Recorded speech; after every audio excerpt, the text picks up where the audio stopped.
Visakha dairy chairman Adari Anand Kumar బీజేపీలో చేరారు. రాష్ట్ర అధ్యక్షురాలు పురంధేశ్వరి సమక్షంలో బీజేపీలో చేరిన ఆయన పార్టీ సిద్ధాంతాలకు లోబడి పార్టీ అభివృద్ధికి కష్టపడుతానని తెలిపారు. అమిత్ షా ఆశీస్సులతో పార్టీలో చేరుతున్నట్లు ఆనంద్ వెల్లడించారు. అమిత్ షా అంబేద్కర్ కు అవమానించారంటూ దుష్ప్రచారం జరుగుతుందని మండిపడ్డారు.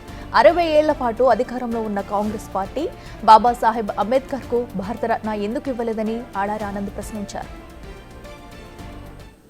ఈరోజు చాలా సంతోషంగా ఉంది. గుడ్ గవర్నెన్స్ అని చెప్పుకునే రోజు. అలాగే ఈరోజు వాజ్పేయి గారు జన్మదినం కావడం, ఈరోజు నేను జాయిన్ అవ్వడం నిజంగా నాకు సంతోషంగా ఉంది. మరి బీజేపీ కుటుంబంలోకి నన్ను ఆహ్వానించి ఈరోజు జాయిన్ చేసుకున్నందుకు మరి మోడీ గారిని, అలాగే అమిత్ షా గారిని, అలాగే నడ్డా గారిని మనస్ఫూర్తిగా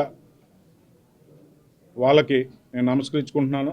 అలాగే ఈరోజు ఇక్కడ పురంధేశ్వరి ఆధ్వర్యంలో అనేక మంది పెద్దలు, ఈరోజు సోమవీర్రాజు గారు, అలాగే మన మాధవ్ గారు, విష్ణుకుమార్ రాజు గారు, అలాగే రవీందర్ రెడ్డి గారు, అలాగే పరమేష్ గారు, ఇంకా ఇతర పెద్దలు చాలామంది పెద్దల సమక్షంలో ఈ రోజునాడు మా బోర్డు డైరెక్టర్స్ అవనియండి, లేకపోతే అనేక మంది నాయకులు అవనియండి, ఈరోజు బీజేపీలో జాయిన్ అవ్వడం జరిగింది.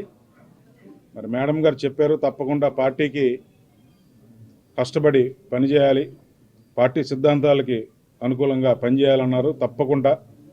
తప్పకుండా పార్టీకి మేమందరం కూడా కృషి చేస్తామని సందర్భంగా తెలియజేస్తూ